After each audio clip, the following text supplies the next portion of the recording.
ਕਿਸਾਨਾਂ ਦੀ ਸੀਐਮ ਪੰਜਾਬ ਨਾਲ ਮੀਟਿੰਗ ਰਹੀ ਬੇਸਿੱਟਾ। ਕਿਸਾਨਾਂ ਨੇ ਸੀਐਮ ਤੇ ਧਮਕਾਉਣ ਦੇ ਲਗਾਏ ਇਲਜ਼ਾਮ।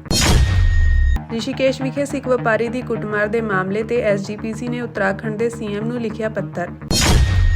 ਉੱਤਰਾਖੰਡ ਵਿਖੇ ਸਿੱਖ ਵਪਾਰੀ ਦੀ ਕੁੱਟਮਾਰ ਅਤੇ ਕੇਸਾਂ ਦੀ ਬੇਅਦਬੀ ਤੇ ਜਥੇਦਾਰ ਸ਼੍ਰੀ ਅਕਾਲ ਤਖਤ ਸਾਹਿਬ ਦਾ ਪ੍ਰਤੀਕਰਮ। ਟਰੰਪ ਅਤੇ ਜੈਲੇਂਸਕੀ ਵਿਚਕਾਰ ਤਿੱਖੀ ਬਹਿਸ ਮਗਰੋਂ ਜੈਲੇਂਸਕੀ ਨੂੰ ਮਿਲੀ ਯੂਰਪ ਤੋਂ ਪੂਰੀ ਤਰ੍ਹਾਂ ਨਾਲ ਹਿਮਾਇਤ।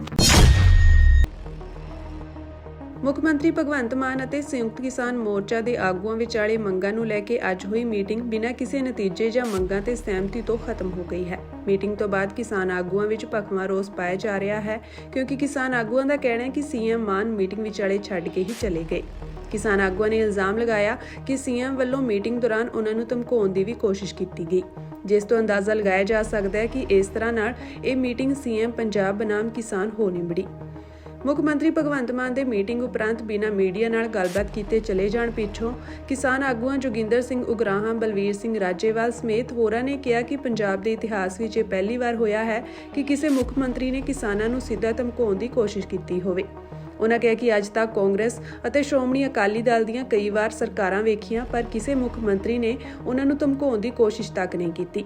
ਕਿਸਾਨ ਆਗੂਆਂ ਨੇ ਕਿਹਾ ਕਿ ਮੀਟਿੰਗ ਖੁਦ ਮੁੱਖ ਮੰਤਰੀ ਨੇ ਸੱਦੀ ਸੀ। ਸੀਐਮ ਨੇ ਮੀਟਿੰਗ ਸ਼ੁਰੂ ਹੋਣ ਸਮੇਂ ਕਿਸਾਨਾਂ ਨੂੰ ਕਿਹਾ ਸੀ ਕਿ ਉਹਨਾਂ ਕੋਲ ਖੁੱਲ੍ਹਾ ਸਮਾਂ ਹੈ, ਪਰ ਫਿਰ ਜਦੋਂ 7-8 ਮੁੱਦਿਆਂ ਤੇ ਗੱਲਬਾਤ ਹੋਈ ਤਾਂ ਇਸ ਪਿੱਛੋਂ ਅੱਖ ਵਿੱਚ ਇਨਫੈਕਸ਼ਨ ਦਾ ਬਹਾਨਾ ਬਣਾ ਕੇ ਮੀਟਿੰਗ ਛੱਡ ਕੇ ਚਲੇ ਗਏ।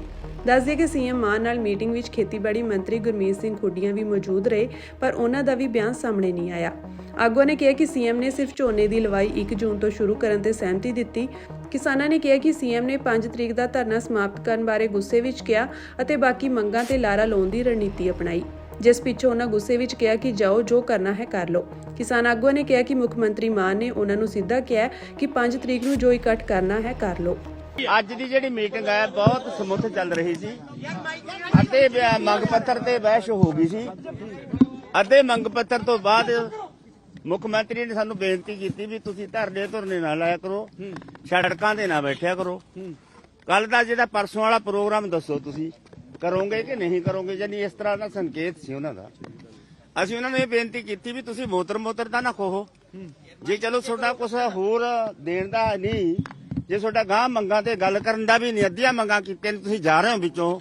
ਜਦੋਂ ਅਸੀਂ ਬੈਠਣ ਤੋਂ ਪਹਿਲਾਂ ਪੁੱਛਿਆ ਤੁਹਾਨੂੰ ਵੀ ਤੁਸੀਂ ਸਮਾਂ ਤੁਹਾਡੇ ਕੋਲੇ ਕਿੰਨਾ ਹੈ, ਉਹਨੇ ਕਿਹਾ ਵੀ ਖੁੱਲ੍ਹਾ ਹੈ। ਵੀ ਜੇ ਖੁੱਲ੍ਹਾ ਸਮਾਂ ਲਾਉਣਾ ਸੀ ਸਾਰੀਆਂ ਮੰਗਾਂ ਤੇ ਉਹਨੇ ਗੱਲ ਕਰਨੀ ਸੀ। ਯਾਨੀ ਜਦੋਂ 8-9 ਮੰਗਾਂ 18 ਮੰਗਾਂ ਦੇ ਵਿੱਚੋਂ 8-9 ਮੰਗਾਂ ਤੇ ਬਹਿਸ ਚੱਲ ਰਹੀ ਸੀ ਤਾਂ ਮੁੱਖ ਮੰਤਰੀ ਸਾਹਿਬ ਕਹਿੰਦਾ ਵੀ ਮੇਰੀ ਅੱਖ ਦੀ ਇਨਫੈਕਸ਼ਨ ਹੈ, ਮੈਂ ਜਾਣਾ ਹੈ, ਤੇ ਜਾਂਦਿਆਂ ਹਾਂ ਅਪੀਲ ਕੀਤੀ। ਜਦੋਂ ਅਸੀਂ ਕਿਹਾ ਵੀ ਇਹ ਅਧਿਕਾਰ ਤਾਂ ਤੁਹਾਨੂੰ ਮਤਲਬ ਸਾਡਾ ਹੱਕ ਹੀ ਹੈ, ਉਹ ਕਹਿੰਦਾ ਵੀ ਮੈਂ ਤਾਂ ਹੁਣ ਤੁਹਾਨੂੰ ਮੀਟਿੰਗ ਦਿੱਤੀ ਹੈ। ਹੁਣ ਮੀਟਿੰਗ ਤਾਂ ਜਦੋਂ ਅਸੀਂ ਕੋਈ ਪ੍ਰੋਗਰਾਮ ਰੱਖਦੇ ਅਸੀਂ ਕਿਹਾ ਉਦੋਂ ਪਹਿਲਾਂ ਸਰਕਾਰ ਸਾਨੂੰ ਮੀਟਿੰਗ ਦਿੱਤੀ ਹੈ। ਸਾਨੂੰ ਮੀਟਿੰਗ ਦਿੰਦਾ ਕੌਣ ਸੀ? ਜੇ ਅਸੀਂ ਤਾਂ ਪ੍ਰੋਗਰਾਮ ਰੱਖਿਆ ਹੁੰਦਾ ਹਮੇਸ਼ਾ ਪ੍ਰੋਗਰਾਮ ਤੋਂ ਪਹਿਲਾਂ ਸਰਕਾਰ ਮੀਟਿੰਗ ਦਿੰਦੀ ਹੁੰਦੀ ਹੈ। ਅਕਸਰ ਹਰੇਕ ਸਰਕਾਰ ਹੀ ਦਿੰਦੀ ਹੈ, ਕੋਈ ਇਹ ਨਹੀਂ ਸਰਕਾਰ ਦਿੰਦੀ। ਕੋਈ ਐ ਉਹਨੂੰ ਐ ਵੀ ਮੈਂ ਕੋਈ ਤੁਹਾਡੇ ਕੋਲ ਡਰਦਾ, ਇਹ ਗੱਲ ਤੋਂ ਮਤਲਬ ਸੰਕੇਤ ਇਹ ਬਣਦਾ ਵੀ ਤੁਸੀਂ ਮੈਨੂੰ ਇਹ ਕਹਿੰਦਾ ਵੀ ਸ਼ਾਇਦ ਡਰ ਦੇ ਤੌਰ ਤੇ ਮੀਟਿੰਗ ਦਿੱਤੀ। ਅਸੀਂ ਨਾ ਇਹ ਕਿਹਾ ਵੀ ਤੁਸੀਂ ਕੋਈ ਡਰ ਦੇ ਤੌਰ ਤੇ ਮੀਟਿੰਗ ਦਿੱਤੀ ਹੈ। ਅਕਸਰ ਜਦੋਂ ਪ੍ਰੋਗਰਾਮ ਰੱਖਦੇ ਆ ਹਰੇਕ ਸਰਕਾਰ ਹੀ ਉਦੋਂ ਪਹਿਲਾਂ ਜਥੇਬੰਦੀਆਂ ਨੂੰ ਸਾਦੀ ਹੁੰਦੀ ਹੈ, ਉਹਦੇ ਕਿਤੇ ਸਹਿਮਤੀ ਬਣ ਗਈ ਕਿਤੇ ਨਹੀਂ ਬਣ ਗਈ, ਇਸ ਗੱਲ ਦਾ ਸਵਾਲ ਹੁੰਦਾ। ਇੰਨੀ ਗੱਲ ਤੋਂ ਤਿੜਕ ਕੇ ਮੁੱਖ ਮੰਤਰੀ ਮੀਟਿੰਗ ਚੋਂ ਵਾਕਆਊਟ ਕਰ ਗਿਆ ਤੇ ਅਸੀਂ ਕੱਲ ਆਪਦਾ ਪ੍ਰੋਗਰਾਮ ਹੈ ਜਿਵੇਂ ਸਾਡਾ ਲੀਕਿਆ ਹੋਇਆ ਉਹ ਸਾਡਾ ਲਾਗੂ। ਇਹ ਮੁੱਖ ਮੰਤਰੀ ਨੇ ਕਿਹਾ ਸੀ ਵੀ ਅਸੀਂ ਡਰ ਕੇ ਮੀਟਿੰਗ ਦਿੱਤੀ ਹੈ, ਮੁੱਖ ਮੰਤਰੀ ਦਾ ਲਫ਼ਜ਼ ਸੀ ਵੀ ਤੁਹਾਡੇ ਤੋਂ ਡਰ ਕੇ ਮੀਟਿੰਗ ਦਿੱਤੀ ਮੈਂ। ਨਹੀਂ ਇਹੋ ਜਿਹਾ ਤਾਂ ਕੁਛ ਮੈਨੂੰ ਤਾਂ ਲੱਗਦਾ ਵੀ ਐਂ ਬੋਲ ਕੇ ਕਿਹਾ ਵੀ ਮੈਂ ਕੋਈ ਐ ਨਹੀਂ ਵੀ ਤੁਹਾਡੇ ਧਰਨੇ ਕਰਕੇ ਮੀਟਿੰਗ ਦਿੱਤੀ ਹੈ। ਮੈਂ ਪਤਾ ਆਪਣੇ ਮੀਟਿੰਗ ਆਪਣੇ ਤੌਰ ਤੇ ਕੀ ਉਹ ਮੈਨੂੰ ਸਮਝ ਨਹੀਂ ਆਈ, ਉਹ ਥੋੜਾ ਜਿਹਾ ਗੁੱਸੇ ਕਰਕੇ ਹੋ ਕੇ ਬੋਲ ਕੇ ਗਿਆ। ਉਹ ਤਾਂ ਹੁਣ ਜਦੋਂ ਚੰਡੀਗੜ੍ਹ ਚ ਆਵਾਂਗੇ ਵੜਨ ਦੇਣਗੇ ਨਹੀਂ ਵੜਨ ਦੇਣਗੇ, ਮੁੱਖ ਮੰਤਰੀ ਦਾ ਗੁੱਸਾ ਵੀ ਸਾਨੂੰ ਘਰਾਂ ਚੋਂ ਚੱਕਦਾ ਹੈ, ਗ੍ਰਿਫਤਾਰ ਕਰਦਾ, ਕੀ ਕਰਦਾ ਹੈ, ਤਾਂ ਉਹਦਾ ਕੰਮ ਹੈ। ਹੁਣ ਅਸੀਂ ਆਪਣੀ ਤਿਆਰੀ ਨਾਲ ਆਵਾਂਗੇ। ਮੰਗਾਂ ਸਾਡੀਆਂ ਉਹ 18-19 ਨੇ, ਉਹ ਤੁਸੀਂ ਆ ਮੰਗ ਪੱਤਰ ਸਾਡੇ ਕੋਲ ਹੈਗਾ ਉਹਦੇ। ਅਗਰਾਹ ਸਾਹਿਬ ਸਹਿਮਤੀ, ਕਿਉਂਕਿ ਤੁਸੀਂ ਕਹਿ ਰਹੇ ਹੋ ਕਿ ਅੱਧੀਆਂ ਮੰਗਾਂ ਤੇ ਚਰਚਾ ਹੋਈ, ਅੱਧੀਆਂ ਮੰਗਾਂ ਦੇ ਵਿੱਚੋਂ ਕਿਸੇ ਦੀ ਸਹਿਮਤੀ ਹੋਈ ਹੈ ਜਾਂ ਨਹੀਂ ਹੋਈ? ਉਹਨਾਂ ਸਿਰਫ ਇੱਕ ਗੱਲ ਤੇ ਸਹਿਮਤੀ ਹੋਈ ਹੈ, ਬਾਕੀ ਤੇ ਕਰ ਦਾਂਗੇ, ਕਰਾ ਦਾਂਗੇ। ਉਹ ਵੀ ਇਹ ਹੈ ਵੀ ਜਿਹੜੀ ਝੋਨੇ ਦੀ ਲਵਾਈ ਹੈ ਉਹ 1 ਜੂਨ ਤੋਂ ਸ਼ੁਰੂ ਕਰ ਦਿਆਂਗੇ, ਇਹ ਤੇ ਸਹਿਮਤੀ ਬਣੀ ਹੈ। ਨਹੀਂ ਪ੍ਰਧਾਨ ਜੀ, ਉਹਨਾਂ ਨੇ ਬਾਅਦ ਚ ਕਿਹਾ ਕਿ ਜੇ ਤੁਸੀਂ 5 ਵਾਲਾ ਕਰਨਾ ਤਾਂ ਸਾਰੇ ਕੈਂਸਲ। ਹਾਂ ਅੱਛਾ, ਜੇ ਤੁਸੀਂ 5 ਵਾਲਾ ਕਰੋਗੇ ਫਿਰ ਜਿੰਨੀਆਂ ਗੱਲਾਂ ਤੇ ਆਪਣੀ ਡਿਸਕਸ ਹੋ ਗਈਆਂ ਸਾਰੇ cancel ਕੈਂਸਲ ਕਰਕੇ ਹਾਂ ਫਿਰ ਉਹਨੇ ਕਹਿ ਸਾਰੀ ਗੱਲ ਅੱਛਾ ਪਿੱਛੋਂ ਇਹ ਮੈਂ ਨਹੀਂ ਸੁਣੀ ਸਹਿਮਤੀ ਉਹ ਵੀ ਕੈਨਸਲ ਕਹਿਤੀ। ਹਾਂ ਵੀ ਜਿਹੜੀਆਂ ਮੰਗਾਂ ਮੰਨੀਆਂ ਸੀ ਉਹਨੇ ਸਪਸ਼ਟ ਕਿਹਾ ਕਿ ਤੁਸੀਂ ਜਾਓਗੇ ਤੁਸੀਂ ਕਰ ਲਓ। ਮਤਲਬ ਇਸ ਤਰੀਕੇ ਨਾਲ ਧਮਕਾਉਣ ਦੀ ਕੋਸ਼ਿਸ਼ ਕੀਤੀ ਹੈ ਕਦਰਾ। ਪ੍ਰਕੋਪ ਹੋਇਆ ਜੀ ਪ੍ਰਕੋਪ ਇੱਕ ਪਹਿਲੀ ਵਾਰ ਹੈ ਕਿ ਕੋਈ ਸੀਐਮ ਪ੍ਰਕੋਪ ਹੋਇਆ ਹੋਵੇ ਮੀਟਿੰਗਾਂ ਦੇ ਵਿੱਚ। ਪਹਿਲੀ ਵਾਰ ਇੱਕ ਬਹੁਤ ਮੀਟਿੰਗਾਂ ਹੋਈਆਂ, ਬਾਦਲ ਨਾਲ ਵੀ ਹੋਈਆਂ, ਕੈਪਟਨ ਨਾਲ ਵੀ ਹੋਈਆਂ, ਚੰਨੀ ਨਾਲ ਵੀ ਹੋਈਆਂ ਨੇ। ਕਿਸੇ ਵੀ ਲੈਵਲ ਤੇ ਕੋਈ ਜਿਹੜੇ ਕਦੇ ਵੀ ਮੰਤਰੀ ਕੋਈ ਨੇ ਮਤਲਬ ਨਹੀਂ ਹੁੰਦੇ ਪ੍ਰਕੋਪ ਜਿੱਦਾਂ ਨਹੀਂ ਹੋਇਆ, ਬਿਨਾਂ ਪਹਿਲੀ ਵਾਰ ਹੈ ਬਿਨਾਂ ਕਿਸੇ ਗੱਲਬਾਤ ਤੋਂ ਪ੍ਰਕੋਪ ਹੋਇਆ। ਬਿਨਾਂ ਗੱਲਬਾਤ ਤੋਂ ਪ੍ਰਵੋਕ ਬਿਨਾਂ ਕਿਸੇ ਗੱਲਬਾਤ ਤੋਂ ਪ੍ਰਕੋਪ ਹੋਏ ਨੇ ਤੇ ਇਹ ਠੀਕ ਨਹੀਂ ਹੈ ਸੀਐਮ ਦੇ ਤੌਰ ਤੇ ਮਤਲਬ ਰਾਜੇਵਾਲ। ਰਿਸ਼ੀਕੇਸ਼ ਵਿੱਚ ਸਿੱਖ ਵਪਾਰੀ ਦੀ ਕੁੱਟਮਾਰ ਦਾ ਸ਼੍ਰੋਮਣੀ ਗੁਰਦੁਆਰਾ ਪ੍ਰਬੰਧਕ ਕਮੇਟੀ ਨੇ ਨੋਟਿਸ ਲੈਂਦਿਆਂ ਮੁੱਖ ਮੰਤਰੀ ਨੂੰ ਪੱਤਰ ਲਿਖਿਆ ਹੈ। ਸ਼੍ਰੋਮਣੀ ਗੁਰਦੁਆਰਾ ਪ੍ਰਬੰਧਕ ਕਮੇਟੀ ਮੈਂਬਰ ਸਰਦਾਰ ਕੁਲਵੰਤ ਸਿੰਘ ਮੰਨਣ ਨੇ ਕਿਹਾ ਕਿ ਉੱਤਰਾਖੰਡ ਸਰਕਾਰ ਦੋਸ਼ੀਆਂ ਖਿਲਾਫ ਕਰੜੀ ਕਾਰਵਾਈ ਕਰੇ। ਉਨ੍ਹਾਂ ਮੰਗ ਕੀਤੀ ਕਿ ਦਸਤਾਰ ਤੇ ਕੇਸਾਂ ਦੀ ਬੇਅਦਬੀ ਦੇ ਮੱਦੇਨਜ਼ਰ ਪਰਚੇ ਵਿੱਚ ਧਾਰਮਿਕ ਭਾਵਨਾਵਾਂ ਨੂੰ ਸੱਟ ਮਾਰਨ ਦੀਆਂ ਧਾਰਾਵਾਂ ਵੀ ਸ਼ਾਮਲ ਕੀਤੀਆਂ ਜਾਣ।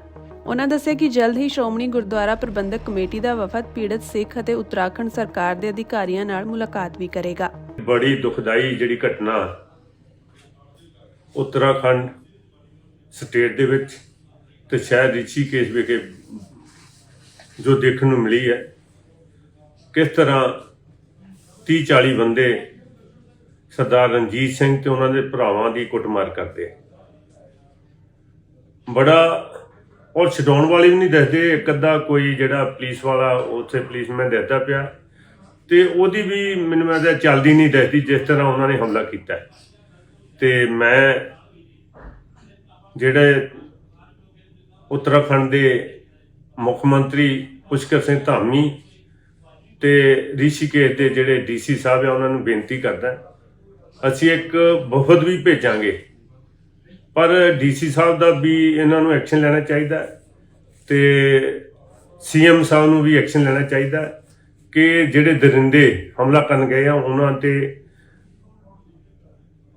ਰਣਜੀਤ ਸਿੰਘ ਉਹਨਾਂ ਨੂੰ ਇਨਸਾਫ ਤਾਂ ਹੀ ਮਿਲ ਸਕਦਾ ਕਿ ਉਹਨਾਂ ਤੇ ਪਰਚਾ ਦਰਜ ਕੀਤਾ ਜਾਵੇ ਤੇ ਉਹਨਾਂ ਨੂੰ ਇਨਸਾਫ ਮਿਲੇ। ਤੇ ਅਸੀਂ ਇੱਕ ਵਫਦ ਜਿਹੜਾ 3 ਮੈਂਬਰੀ ਵਫਦ ਜਿਹੜਾ ਉਹ ਸ਼੍ਰੋਮਣੀ ਕਮੇਟੀ ਵੱਲੋਂ ਡੀਸੀ ਸਾਹਿਬ ਨੂੰ ਮਿਲਣ ਲਈ ਵੀ ਭੇਜਾਂਗੇ ਤੋਂ ਧਾਮੀ ਸਾਹਿਬ ਨੂੰ ਵੀ ਮਿਲਣਗੇ ਤਾਂ ਕਿ ਦੁੱਧ ਦਾ ਦੁੱਧ ਤੇ ਪਾਣੀ ਦਾ ਪਾਣੀ ਹੋ ਸਕੇ। ਤੇ ਮੈਂ ਫਿਰ ਦੁਬਾਰਾ ਮੁੱਖ ਮੰਤਰੀ ਸਾਹਿਬ ਨੂੰ ਤੇ ਡੀਸੀ ਸਾਹਿਬ ਨੂੰ ਬੇਨਤੀ ਕਰਦਾ ਰਿਸ਼ੀਕੇਸ਼ ਨੂੰ ਕਿ ਇਹ ਇਨਕੁਆਇਰੀ ਕਰਾਈ ਜਾਵੇ ਤੇ ਜਿਹੜੇ ਸਜ਼ਾ ਦੇ ਹੱਕਦਾਰ ਉਹਨਾਂ ਨੂੰ ਵੱਧ ਤੋਂ ਵੱਧ ਜਿਹੜੀ ਉਹ ਸਜ਼ਾ ਦਿੱਤੀ ਜਾਵੇ। ਮੇਰੀ ਬੇਨਤੀ ਆ ਪੁਸ਼ਕਰ ਸਿੰਘ ਧਾਮੀ ਜੋ ਮੁੱਖ ਮੰਤਰੀ ਉਹਨਾਂ ਨੂੰ ਬੇਨਤੀ ਹੈ, ਕਿਉਂਕਿ ਜਿਸ ਤਰ੍ਹਾਂ ਕੇਸਾਂ ਦੀ ਬੇਅਦਬੀ ਹੋਈ ਹੈ ਤੇ ਕੇਸਾਂ ਨੂੰ ਹੱਥ ਪਾਏ ਗਏ ਆ 295 ਏ ਦੇ ਤਹਿਤ ਜਿਹੜਾ ਪਰਚਾ ਦਰਜ ਕੀਤਾ ਜਾਵੇ ਤੇ ਡੀਸੀ ਸਾਹਿਬ ਨੂੰ ਬੇਨਤੀ ਹੈ।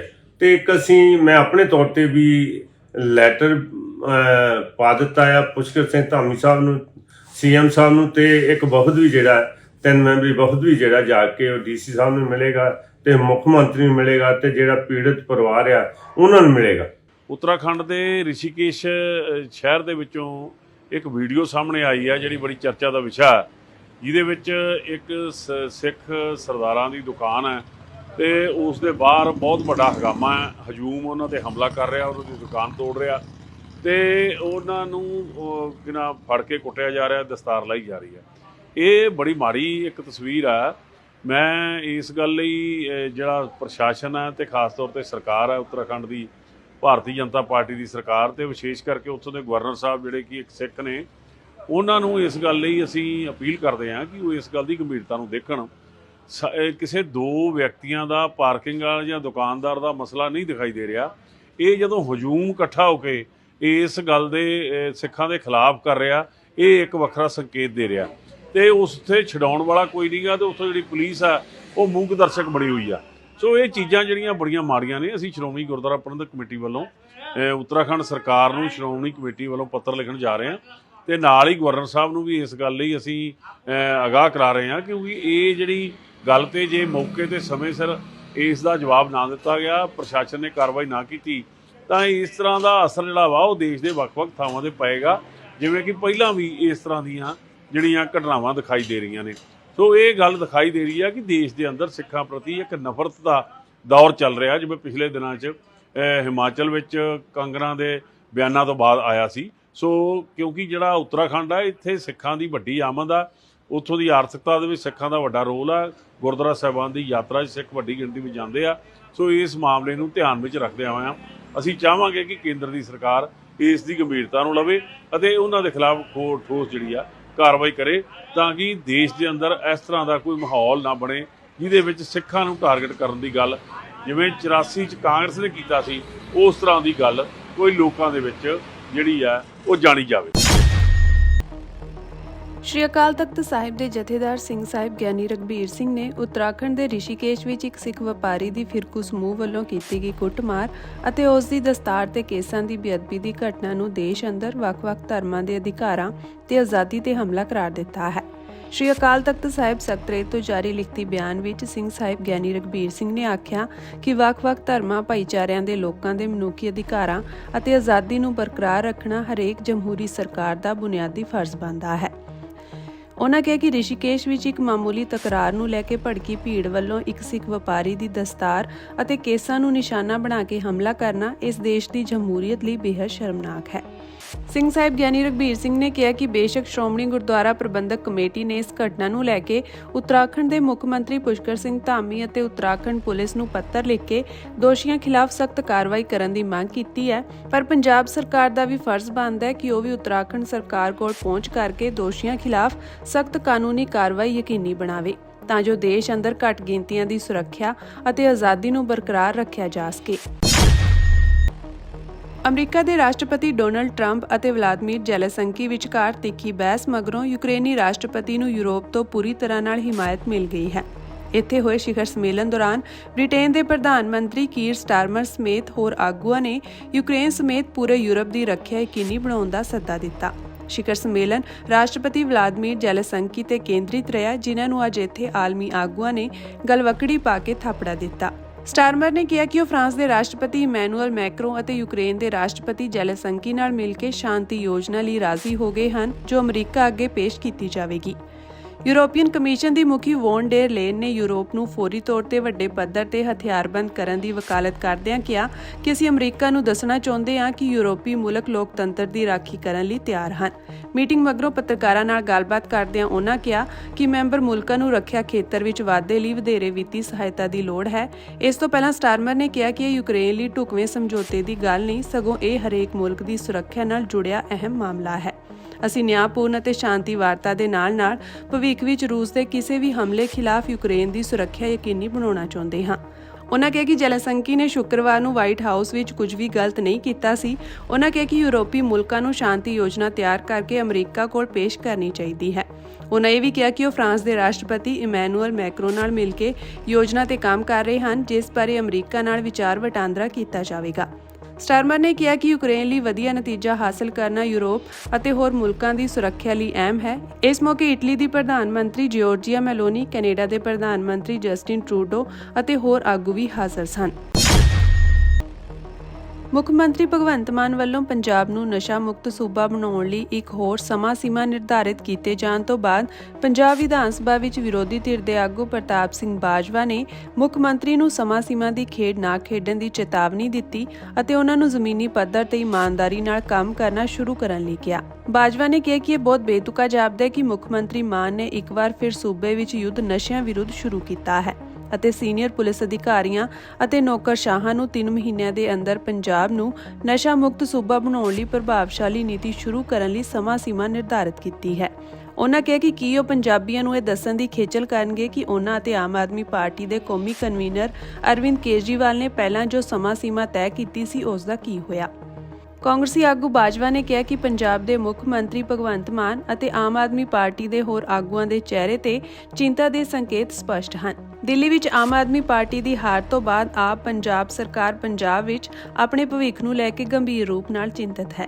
ਇਹ ਪਿਛਲੇ 3 ਸਾਲਾਂ ਵਿੱਚ ਪ੍ਰਦਰਸ਼ਨ ਕਰਨ ਵਿੱਚ ਬੁਰੀ ਤਰ੍ਹਾਂ ਸਫਲ ਰਿਹਾ ਅਤੇ ਹੁਣ ਇਹ ਜਲਦਬਾਜ਼ੀ ਵਿੱਚ ਸਭ ਕੁਝ ਕਰਨ ਦਾ ਇਰਾਦਾ ਰੱਖਦਾ ਹੈ।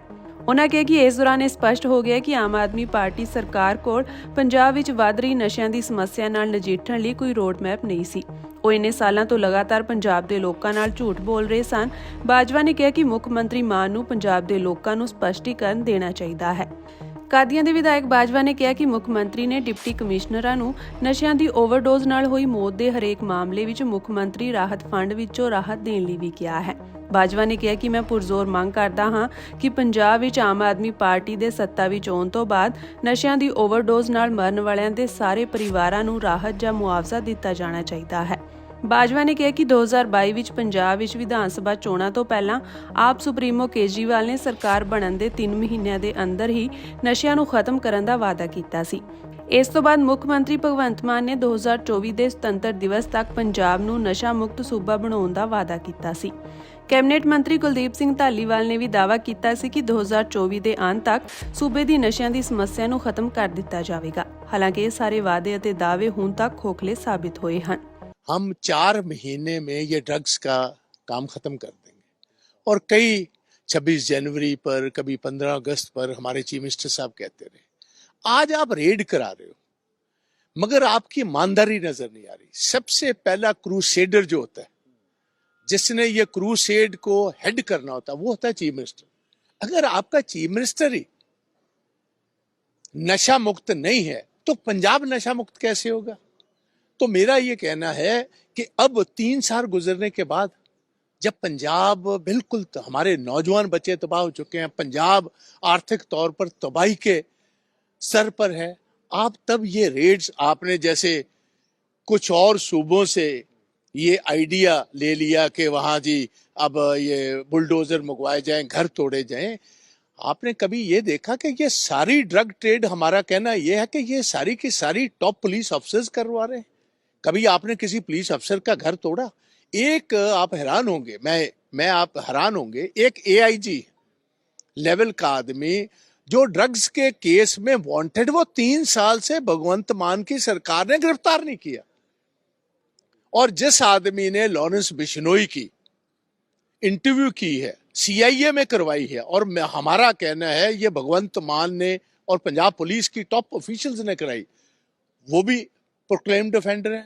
आप किसी को पकड़ तो पाते नहीं, ड्रग्स को रोक नहीं पाते, और हर चीज में आप में लोगों का फेथ ही नहीं है। लोग समझते हैं कि ये झूठ बोलने हमेशा देर करते हैं कुछ काम करने। तो ये सारा एक ड्रामा हो रहा है। इनको पता चल गया है कि लोगों में हमारी बिल्कुल फसीयत हो रही है, लोगों का विश्वास हमारे साथ नहीं है। तो आहिस्ता आहिस्ता हमने देखा कि ये सारा ये एक, मैं समझता हूँ कि there is nothing in. SKM ਵੱਲੋਂ ਮੁੱਖ ਮੰਤਰੀ ਨਾਲ ਮੁਲਾਕਾਤ ਤੋਂ ਪਹਿਲਾਂ ਕਿਸਾਨ ਸੰਗਠਨਾਂ ਨੇ ਆਪਸ ਵਿੱਚ ਮੀਟਿੰਗ ਕੀਤੀ। ਇਸ ਬਾਰੇ ਜਾਣਕਾਰੀ ਦਿੰਦੇ ਹੋਏ ਜੋਗਿੰਦਰ ਸਿੰਘ ਉਗਰਾਹਾਂ ਨੇ ਕਿਹਾ ਕਿ ਇੱਕ ਲੰਮੀ ਚਰਚਾ ਹੋਈ ਹੈ ਕਿਉਂਕਿ ਇਹ ਸੰਯੁਕਤ ਕਿਸਾਨ ਮੋਰਚਾ ਆਲ ਇੰਡੀਆ ਦਾ ਸੱਦਾ ਹੈ ਅਤੇ ਮਾਰਚ-ਅਪ੍ਰੈਲ ਵਿੱਚ ਦੇਸ਼ ਦੇ ਵੱਖ-ਵੱਖ ਰਾਜਾਂ ਵਿੱਚ ਮਹਾਪੰਚਾਇਤ ਆਦਿ ਵਰਗੇ ਪ੍ਰੋਗਰਾਮ ਹੋਣਗੇ। ਇਸ ਵਿੱਚ ਅਵਾਰਾ ਪਸ਼ੂ, MSP, ਸਮਾਰਟ ਮੀਟਰ ਆਦਿ ਵਰਗੀਆਂ ਲਗਭਗ 19 ਮੰਗਾਂ ਹਨ, ਜਿਨ੍ਹਾਂ ਲਈ ਪੰਜਾਬ ਸਰਕਾਰ ਨਾਲ ਪਹਿਲਾਂ ਵੀ ਮੀਟਿੰਗਾਂ ਹੋ ਚੁੱਕੀਆਂ ਹਨ। ਉਨ੍ਹਾਂ ਕਿਹਾ ਕਿ ਇਹ ਪਤਾ ਨਹੀਂ ਕਿ ਸਰਕਾਰ ਸਹਿਮਤ ਹੋਵੇਗੀ ਜਾਂ ਨਹੀਂ, ਪਰ ਵਿਰੋਧ ਪ੍ਰਦਰਸ਼ਨ ਕਰਨ ਦੀਆਂ ਤਿਆਰੀਆਂ ਪੂਰੀਆਂ ਹੋ ਗਈਆਂ ਹਨ। ਇਸ ਮੌਕੇ ਹਰਮੀਤ ਸਿੰਘ ਕਾਦੀਆਂ ਨੇ ਕਿਹਾ ਕਿ ਇਸ ਜਗ੍ਹਾ ਬਾਰੇ ਚੰਡੀਗੜ੍ਹ ਪ੍ਰਸ਼ਾਸਨ ਨਾਲ ਮੀਟਿੰਗ ਹੋਈ ਹੈ, ਪਰ ਅਜੇ ਤੱਕ ਇਸ ਨੂੰ ਅੰਤਿਮ ਰੂਪ ਨਹੀਂ ਦਿੱਤਾ ਗਿਆ। ਅਸੀਂ ਸੈਕਟਰ 34 ਵਿੱਚ ਜਗ੍ਹਾ ਮੰਗੀ ਹੈ, ਪਰ ਸਾਨੂੰ ਉਹਨਾਂ ਵੱਲੋਂ ਕੋਈ ਜਵਾਬ ਨਹੀਂ ਮਿਲਿਆ। ਚੰਡੀਗੜ੍ਹ ਪੰਜਾਬ ਦਾ ਹੈ ਅਤੇ ਧਰਨਾ ਪ੍ਰਦਰਸ਼ਨ ਕਰਨਾ ਸਾਡਾ ਫਰਜ਼ ਹੈ। ਸਰਕਾਰ ਜਾਣਬੁੱਝ ਕੇ ਅਜਿਹਾ ਕਰਨ ਤੋਂ ਝਿਜਕ ਰਹੀ ਹੈ। ਉਹਨਾਂ ਕਿਹਾ ਕਿ ਜੇਕਰ ਸਾਨੂੰ ਚੰਡੀਗੜ੍ਹ ਵਿੱਚ ਧਰਨਾ ਲਗਾਉਣ ਲਈ ਜਗ੍ਹਾ ਨਹੀਂ ਮਿਲੀ ਤਾਂ ਅਸੀਂ ਵਿਰੋਧ ਕਰਾਂਗੇ। ਜਥੇਬੰਦੀਆਂ ਦਾ ਪੂਰਾ ਹੱਕ ਹੈ ਵੀ ਚੰਡੀਗੜ੍ਹ ਦੇ ਵਿੱਚ ਜਦੋਂ ਵੀ ਅਸੀਂ ਧਰਨਾ ਮੁਜ਼ਾਹਰਾ ਕਰਨਾ ਵਾ, ਇਹ ਸਰਕਾਰ ਜਾਣਬੁੱਝ ਕੇ ਢਿੱਕੇ ਪਾਉਂਦੀ ਆ। ਇਸ ਕਰਕੇ ਅਸੀਂ ਇਹ ਜੇ ਉਹਨਾਂ ਨੇ ਸਾਨੂੰ ਕੋਈ ਜਗ੍ਹਾ ਨਾ ਦਿੱਤੀ, ਅਸੀਂ ਤਾਂ ਵੈਸੇ ਰੱਖਿਆ ਵੀ ਅਸੀਂ ਮੁੱਖ ਮੰਤਰੀ ਦੀ ਕੋਠੀ ਗਾੜੀ ਧਰਨਾ ਲਾਉਣਾ ਵਾ। ਸੋ ਇਸ ਕਰਕੇ ਜਿਹੜਾ ਵੀ ਸਾਡੇ ਨਾਲ ਗੱਲਬਾਤ ਕਰੂਗੀ, ਅਨੁਸ਼ਾਸਨ ਜਿਹੜਾ ਵਾ ਉਹਦੇ ਮੁਤਾਬਕ ਜੇ ਸਾਨੂੰ ਠੀਕ ਹੋਊਗਾ, ਉਹਦੇ ਮੁਤਾਬਕ ਅਸੀਂ ਉਹ ਜਗ੍ਹਾ ਜਿਹੜੀ ਉਹਦੇ ਉੱਤੇ ਬਹਿ ਕੇ ਜਿਹੜਾ ਕਰਾਂਗੇ। ਬਾਕੀ ਨਹੀਂ ਮਿਲਦੀ ਤਾਂ ਤੁਸੀਂ ਆਪਦੇ ਪਹਿਲਾਂ ਵਾਂਗ ਚੰਡੀਗੜ੍ਹ ਵੱਲ ਕੂਚ ਕਰੋਗੇ? ਬਿਲਕੁਲ ਹਾਂ ਜੀ, ਅਸੀਂ ਚੰਡੀਗੜ੍ਹ ਕਰਾਂਗੇ। ਟਾਰਗੇਟ ਤੁਹਾਡਾ 34 ਸੈਕਟਰ ਰਹੇਗਾ। ਦੇਖ ਲਾਂਗੇ, ਫਿਰ ਅਸੀਂ ਦੇਖ ਲਾਂਗੇ ਕਿਹੜਾ। ਸੋ ਇਸ ਕਰਕੇ ਸਾਰੀ ਗੱਲਬਾਤ ਜਿਹੜੀ ਹੋ ਗਈ ਆ। ਟਰੱਕ ਯੂਨੀਅਨ ਦੀ ਪ੍ਰਧਾਨਗੀ ਦਾ ਮਾਮਲਾ ਹੁਣ ਕਾਫੀ ਭਖ ਚੁੱਕਿਆ ਹੈ। ਮਿਲੀ ਜਾਣਕਾਰੀ ਮੁਤਾਬਕ ਟਰੱਕ ਯੂਨੀਅਨ ਮਨਜੀਤ ਸਿੰਘ ਕਾਕਾ ਦੇ ਹੱਕ ਵਿੱਚ ਆ ਗਏ ਹਨ, ਜਿਸ ਦੇ ਚੱਲਦਿਆਂ ਉਹਨਾਂ ਨੇ ਨੈਸ਼ਨਲ ਹਾਈਵੇ ਤੇ ਧਰਨਾ ਲਗਾ ਦਿੱਤਾ ਹੈ। ਮਿਲੀ ਜਾਣਕਾਰੀ ਮੁਤਾਬਕ ਟਰੱਕ ਆਪਰੇਟਰਾਂ ਨੇ ਭਵਾਨੀਗੜ੍ਹ ਨੈਸ਼ਨਲ ਹਾਈਵੇ ਤੇ ਧਰਨਾ ਲਗਾਇਆ ਹੈ। ਪ੍ਰਧਾਨਗੀ ਨਾ ਮਿਲਣ ਕਾਰਨ ਮਨਜੀਤ ਸਿੰਘ ਕਾਕਾ ਨੇ ਖੁਦਕੁਸ਼ੀ ਦੀ ਕੋਸ਼ਿਸ਼ ਕੀਤੀ ਸੀ। ਦੱਸ ਦਈਏ ਕਿ ਧਰਨੇ ਵਿੱਚ ਸ਼੍ਰੋਮਣੀ ਅਕਾਲੀ ਦਲ, ਕਾਂਗਰਸ, ਬੀਜੇਪੀ ਸਣੇ ਕਈ ਸਿਆਸੀ ਆਗੂ ਪਹੁੰਚੇ ਹਨ। ਫਿਲਹਾਲ ਧਰਨੇ ਪ੍ਰਦਰਸ਼ਨ ਦੇ ਚੱਲਦਿਆਂ ਆਮ ਲੋਕਾਂ ਨੂੰ ਭਾਰੀ ਪਰੇਸ਼ਾਨੀ ਦਾ ਸਾਹਮਣਾ ਕਰਨਾ ਪੈ ਰਿਹਾ ਹੈ। ਪ੍ਰਦਰਸ਼ਨਕਾਰੀਆਂ ਵੱਲੋਂ ਹਲਕਾ ਵਿਧਾਇਕ ਨਰਿੰਦਰ ਕੌਰ ਭਰਾਜ ਖਿਲਾਫ ਕਾਰਵਾਈ ਦੀ ਮੰਗ ਕੀਤੀ ਜਾ ਰਹੀ ਹੈ।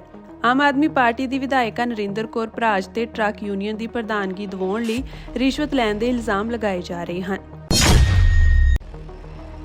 ਕਿਸਾਨ ਆਗੂ ਸਰਵਣ ਸਿੰਘ ਪੰਧੇਰ ਨੇ ਪਿਛਲੇ ਦਿਨੀ ਪੰਜਾਬ ਵਿੱਚ ਹੋਈ ਗੜੇਮਾਰੀ ਕਾਰਨ ਫਸਲਾਂ ਦੇ ਨੁਕਸਾਨ ਦੇ ਮੁਆਵਜ਼ੇ ਲਈ ਸਰਕਾਰ ਤੋਂ ਮੰਗ ਕੀਤੀ ਹੈ। ਉਹਨਾਂ ਕਿਹਾ ਕਿ ਜਦੋਂ ਪਰਾਲੀ ਸਾੜਨ ਦਾ ਮੁੱਦਾ ਉੱਠਦਾ ਹੈ ਤਾਂ ਤੁਹਾਡੀਆਂ ਟੀਮਾਂ ਉਸੇ ਸਮੇਂ ਪਹੁੰਚ ਜਾਂਦੀਆਂ ਹਨ ਤੇ ਹੁਣ ਗੜੇਮਾਰੀ ਕਾਰਨ ਸਾਰੀ ਫਸਲ ਬਰਬਾਦ ਹੋਈ ਹੈ। ਹੁਣ ਕੋਈ ਗਿਰਦਾਵਰੀ ਨਹੀਂ ਕਰ ਰਿਹਾ। ਨਸ਼ਿਆਂ ਦੇ ਮੁੱਦੇ ਤੇ ਉਹਨਾਂ ਕਿਹਾ ਕਿ ਸਰਕਾਰ ਨਸ਼ਿਆਂ ਦੇ ਗ੍ਰਾਹਕਾਂ ਦੀ ਬਜਾਏ ਨਸ਼ਿਆਂ ਦੀਆਂ ਦੁਕਾਨਾਂ ਨੂੰ ਬੰਦ ਕਰਾਓ। ਉਹਨਾਂ ਕਿਹਾ ਕਿ ਸਰਕਾਰ ਕਹਿੰਦੀ ਹੈ ਕਿ ਅਸੀਂ ਨਸ਼ੇ ਦੇ ਵੱਡੇ ਸੁਦਾਗਰਾਂ ਨੂੰ ਫੜਾਂਗੇ, ਤਾਂ ਸਰਕਾਰ ਦੱਸੇ ਕਿ ਹੁਣ ਤੱਕ ਉਹਨਾਂ ਨੇ ਕਿਹੜੇ ਨਸ਼ੇ ਦੇ ਸੁਦਾਗਰ ਨੂੰ ਫੜਿਆ ਹੈ। ਮੈਂ ਸਿਰਫ ਕੇਂਦਰ ਨੂੰ ਅਪੀਲ ਕਰਨੀ ਆ ਵੀ ਜਿਹੜੇ ਤੁਹਾਡੇ ਸੈਟੇਲਾਈਟ ਆ, ਖਾਸ ਕਰਕੇ ਅਕਤੂਬਰ ਮਹੀਨੇ 'ਚ ਸਰਗਰਮ ਹੁੰਦੇ ਆ ਪਰਾਲੀ ਨੂੰ ਜਦੋਂ ਅੱਗ ਲੱਗਦੀ ਹੈਗੀ ਆ, ਤੇ ਸਾਡੇ ਐਸਐਸਪੀ ਡੀਸੀ ਜਿਹੜੇ ਆ ਤੁਹਾਡੀ ਸੈਟੇਲਾਈਟ ਤੋਂ ਰਿਪੋਰਟ ਲੈ ਕੇ ਖੇਤਾਂ ਚਲੇ ਜਾਂਦੇ ਆ। ਮਾੜਾ ਜਿਹਾ ਖੋਲਿਓ ਹੁਣ ਥੋੜਾ ਜਿਹਾ, ਕਿਉਂਕਿ ਪੂਰੇ ਉੱਤਰ ਭਾਰਤ ਦੇ ਵਿੱਚ ਬਰਸਾਤ ਹੋਈ ਆ, ਗੜਿਆਂ ਦੀ ਮਾਰ ਹੋਈ ਆ, ਨੁਕਸਾਨ ਹੋਏ ਫਸਲਾਂ ਦੇ ਸਾਡੇ। ਤੋਂ ਤੁਹਾਡਾ ਪੋਰਟਲ ਵੇਖ ਕੇ ਜਿੰਨੇ ਵੀ ਉੱਤਰ ਭਾਰਤ ਦੇ ਸੂਬੇ ਆ ਉਹਨਾਂ ਦੇ ਮੁੱਖ ਮੰਤਰੀ, ਉਹਨਾਂ ਦੇ ਅਧਿਕਾਰੀ ਉਹ ਵੇਖ ਕੇ ਜਾ ਕੇ ਖੇਤਾਂ ਚਲੇ ਜਾਣ ਤੇ ਗਿਰਦਾਵਰੀਆਂ ਦਾ ਹੁਕਮ ਦੇਣ। ਮੈਂ ਮੁੱਖ ਮੰਤਰੀ ਪੰਜਾਬ ਨੂੰ ਕਹੂੰਗਾ ਵੀ ਸੈਟੇਲਾਈਟ ਵੇਖ ਲਓ, ਜਿਵੇਂ ਮਰਜ਼ੀ ਵੇਖ ਲਓ। ਹੋ ਸਕਦਾ ਤੁਹਾਡੀ ਏਜੰਸੀਆਂ ਤੁਹਾਨੂੰ ਰਿਪੋਰਟ ਨਾ ਦਿੰਦੀਆਂ ਹੁਣ। ਜਿਹੜਾ ਫਸਲਾਂ ਦਾ ਗੜੇਮਾਰੀ ਨਾਲ ਨੁਕਸਾਨ ਹੋਇਆ, ਖਾਸ ਕਰ ਅੰਮ੍ਰਿਤਸਰ ਜ਼ਿਲ੍ਹੇ ਦੇ ਵਿੱਚ ਔਰ ਹੋਰਨਾਂ ਥਾਵਾਂ ਤੇ ਵੀ, ਤੁਰੰਤ ਗਿਰਦਾਵਰੀਆਂ ਕਰਵਾਓ ਔਰ ਮੁਆਵਜ਼ਾ ਦਿਓ। ਸਾਡੇ ਢਿੱਡ ਦਾ ਸਵਾਲ ਆ ਮਹਾਰਾਜ, ਅਸੀਂ ਇਹੋ ਕੁਝ ਖਾਣਾ ਕਮਾਉਣਾ, ਠੇਕੇ ਤੇ ਪੈਲੀਆਂ ਲਈਆਂ ਕਿਸਾਨਾਂ ਨੇ, ਇਹ ਪੈਸੇ ਕਿੱਥੋਂ ਪੂਰੇ ਕਰਾਂਗੇ? ਔਰ ਜਿੱਥੇ ਜਿੱਥੇ ਫਸਲਾਂ ਦਾ ਨੁਕਸਾਨ ਹੋ ਗਿਆ ਉਹਨਾਂ ਦੀਆਂ ਕਰਜ਼ੇ ਦੀਆਂ ਕਿਸ਼ਤਾਂ 'ਚ ਵੀ ਛੂਟ ਦਿਓ, ਸਾਡੀ ਮੰਗ ਹੈਗੀ ਆ। ਇਹਦੇ ਨਾਲ ਦੀ ਨਾਲ ਤੁਸੀਂ ਨਸ਼ਿਆਂ ਵਿਰੁੱਧ ਯੁੱਧ ਸ਼ੁਰੂ ਕੀਤਾ ਹੈਗਾ, ਚੰਗੀ ਗੱਲ ਆ, ਮੈਂ ਨਹੀਂ ਕਹਿੰਦਾ ਇਹ ਮਾੜੀ ਗੱਲ ਹੈਗੀ ਆ, ਪਰ ਮੈਂ ਤੁਹਾਨੂੰ ਬੇਨਤੀ ਕਰਦਾ ਵੀ ਨਸ਼ਿਆਂ ਦੀ ਦੁਕਾਨ ਬੰਦ ਕਰਾਓ, ਦੁਕਾਨ ਬੰਦ ਨਸ਼ਿਆਂ ਦੀ। ਜਿਹੜਾ ਗਾਹਕ ਹੈ ਨਾ, ਇਸ ਗਾਹਕ ਨੂੰ ਫੜਿਆ ਨਸ਼ਾ ਬੰਦ ਨਹੀਂ ਹੋਣਾ। ਉਹ ਜਿਹੜੀ ਦੁਕਾਨ ਖੁੱਲੀ ਉਹਨੇ ਨਵੇਂ ਗਾਹਕ ਪੈਦਾ ਕਰ ਲੈਣੇ ਆ। ਤੁਸੀਂ ਕਹਿੰਦੇ ਹੋ ਵੀ ਅਸੀਂ ਤਾਂ ਨਸ਼ਿਆਂ ਦੇ ਸੌਦਾਗਰ ਫੜਨੇ ਆ, ਮਾੜਾ ਜਿਹਾ ਦੱਸਿਓ ਕਿਹੜੇ ਕਿਹੜੇ ਫੜ ਕੇ ਅੰਦਰ ਦੇਤੇ ਆ। ਇਸ ਕਰਕੇ ਚੰਗੀ ਗੱਲ ਹੈ। ਇਹਦੇ ਨਾਲ ਦੀ ਨਾਲ ਜਿਹੜਾ ਕੇਂਦਰ ਸਰਕਾਰ, ਜਿਹੜੀ ਗ੍ਰਹਿ ਮੰਤਰੀ ਨੇ ਮੀਟਿੰਗ ਕੀਤੀ ਆ ਵੀ ਮਨੀਪੁਰ ਦੀ ਸਮੀਖਿਆ ਕਰਨੀ ਪੈ ਰਹੀ। ਅਸੀਂ ਕਹਿੰਦੇ ਸੀ ਵੀ ਭਾਜਪਾ ਦੀ ਮਨੀਪੁਰ ਦੇ ਵਿੱਚ ਜਿਹੜੀ ਨੀਤੀ ਹੈਗੀ ਆ, ਉਹਨੇ ਮਨੀਪੁਰ ਨੂੰ ਉਜਾੜ ਕੇ ਰੱਖ ਦੇਣਾ। ਜਿਵੇਂ ਦੋਵਾਂ ਭਾਈਚਾਰਿਆਂ ਨੂੰ ਲੜਾ ਕੇ ਮਾਰਿਆ ਜਾਵੇਗਾ, ਜਿਵੇਂ ਮਨੀਪੁਰ ਨੂੰ ਬਰਬਾਦ ਕੀਤਾ। ਦੇਸ਼ ਕਦੀ ਵੀ ਦੇਸ਼ ਦੇ ਪ੍ਰਧਾਨ ਮੰਤਰੀ ਨੂੰ ਇਸ ਗੱਲ ਲਈ ਮਾਫ ਨਹੀਂ ਕਰੂਗਾ। ਕੋਈ ਉੱਥੇ ਅਮਨ ਸ਼ਾਂਤੀ ਕਰਾਓ, ਰਾਸ਼ਟਰਪਤੀ ਰਾਜ ਆ ਹੁਣ ਤੁਹਾਡਾ, ਤੁਸੀਂ ਦੇਖ ਰਹੇ ਹੋ ਸਾਰਾ ਕੁਝ। ਇਹਦੇ ਨਾਲ ਦੀ ਨਾਲ ਜਿਹੜਾ ਕੇਂਦਰ ਨੇ ਫੈਸਲਾ ਕੀਤਾ ਵੀ ਜਿਹੜੇ ਨਵੇਂ ਪਾਸਪੋਰਟ 2023 ਤੋਂ ਬਣਨੇ ਆ, ਉਹਨਾਂ ਤੋਂ ਕਹਾਂ ਜਿਹੜੀ ਜਨਮ ਤਰੀਕ ਆ ਉਹਦੇ ਵਿੱਚ ਇਹੀ ਇੱਕ ਹੀ ਹੋਇਆ ਕਰੂ। ਠੀਕ ਹੀ ਗੱਲ ਆ, ਪਰ ਨਾਲ ਦੀ ਨਾਲ ਨਿਰਦੇਸ਼ ਇਹ ਵੀ ਦੇਣੇ ਚਾਹੀਦੇ ਵੀ ਜਿੱਥੇ ਵੀ ਬੱਚਾ ਪੈਦਾ ਹੋ ਰਿਹਾ ਉਹਦਾ ਉਸੇ ਵੇਲੇ ਜਨਮ ਤਰੀਕ ਦਾ ਸਰਟੀਫਿਕੇਟ ਬਣਨਾ ਚਾਹੀਦਾ। ਜਿਹੜੇ ਕੋਈ ਗਰੀਬ ਨੇ ਰਹਿ ਜਾਂਦੇ ਨੇ, ਤੁਹਾਡੇ ਜਿਹੜੇ ਜਨਮ ਤੇ ਦਾ ਸਰਟੀਫਿਕੇਟ ਜਾਰੀ ਕਰਨ ਵਾਲੇ ਅਦਾਰੇ ਨੇ, ਖਾਸ ਕਰਕੇ ਸਿਵਲ ਸਰਜਨ ਦਾ ਦਫ਼ਤਰ ਤੇ ਹੋਰ ਲੱਖਾਂ ਰੁਪਏ ਲੈਂਦੇ ਆ ਮਹਾਰਾਜ ਬਾਅਦ ਦੇ ਵਿੱਚ। ਇਸ ਕਰਕੇ ਇੱਧਰ ਵੀ ਧਿਆਨ ਦਿਓ। ਔਰ ਆਸ ਰੱਖਾਂਗੇ ਵੀ 8 ਮਾਰਚ ਨੂੰ ਜਿਹੜਾ ਔਰਤ ਕੌਮਾਂਤਰੀ ਦਿਹਾੜਾ ਬਾਰਡਰਾਂ ਤੇ ਮਨਾਇਆ ਜਾ ਰਿਹਾ, ਵੱਧ ਤੋਂ ਵੱਧ ਤਾਦਾਦ ਵਿੱਚ ਲੋਕ ਜਿਹੜੇ ਉੱਥੇ ਪਹੁੰਚਣਗੇ। ਧੰਨਵਾਦ।